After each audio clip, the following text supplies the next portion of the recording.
Halo semuanya, saya dari kelompok 17 PPKM Befikes dan kami akan menerangkan analisis kasus dari PHBS, Perilaku Bersih Hidup Sehat. PHBS, Perilaku Bersih Hidup Sehat, adalah sebuah kegiatan sosial yang bertujuan menjadikan sebanyak mungkin anggota masyarakat sebagai wakil perubahan agar mampu meningkatkan kualitas perilaku sehari-hari dengan tujuan hidup bersih dan sehat. Tujuan utama dari gerakan PHBS adalah meningkatkan kualitas kesehatan melalui proses penyadaran yang menjadi awal dari kontribusi individual dalam menjalani perilaku kehidupan sehari-hari. PHBS yang paling utama adalah terciptanya masyarakat yang sadar kesehatan dan memiliki bekal pengetahuan dan kesadaran untuk menjalani perilaku hidup yang menjaga kebersihan dan memenuhi standar kesehatan. Dan contoh kurangnya penerapan PHBS berada di TPST Bantar Gebang. Dampak negatif untuk masyarakat Bantar Gebang tidak lain dan tidak bukan adalah terkenanya penyakit akibat lingkungan yang kotor dan pencemaran yang berlebihan. Berikut adalah beberapa penyakit yang disebabkan karena lingkungan yang tidak bersih. 1. Disentri. Penyakit ini disebabkan karena makanan yang tidak sehat dari lingkungan yang tidak bersih. Makanan yang terkontaminasi dari bakteri atau tinja ini, jika kita konsumsi, maka akan menyebabkan disentri. Disentri menyerang usus besar yang menyebabkan diare yang sangat kuat, bahkan dapat berdarah jika buang air besar. 2. Malaria. Malaria membuat suhu kita akan naik dan turun bahkan hingga menggigil. Tentu saja, nyamuk ini dapat hadir di lingkungan yang kotor seperti membuang sampah di sembarang tempat. Dan tidak rajin untuk menguras bak mandi dan membiarkan barang-barang tidak terpakai menumpuk. Oleh karena itu, jaga lingkungan tinggal kita agar nyamuk ini tidak bersarang. 3. TBC. Penyakit lainnya yang disebabkan karena lingkungan yang kotor adalah TBC. TBC dapat menyerang paru-paru, usus maupun kelenjar getah bening. Penyakit ini disebabkan karena infeksi kuman Microbacterium tuberculosis. Penyakit ini sangat berbahaya karena dapat menyebabkan kematian. Penyakit ini dapat menular melalui udara, maka dari itu ciptakan lingkungan yang bersih dan sehat. 4. Tifus abdominalis. Makanan dan minuman pada lingkungan yang kotor, jika kita makan dapat menyebabkan berbagai penyakit. Salah satunya itu abdominalis. Penyakit ini menyerang usus halus yang menyebabkan demam tinggi yang berkepanjangan.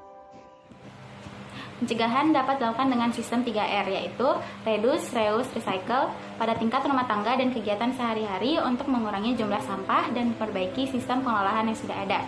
Nah, reduce, reuse sendiri memiliki arti masing-masing. Nah, reduce memiliki arti mengurangi segala sesuatu yang dapat mengakibatkan sampah. Reuse berarti menggunakan kembali sampah yang masih dapat digunakan untuk fungsi yang sama atau fungsi yang lainnya.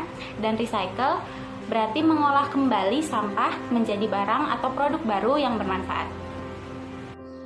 Dengan berkurangnya sampah di Bantar Gebang, maka menurun juga resiko penyakit yang disebabkan dari sampah-sampah tersebut.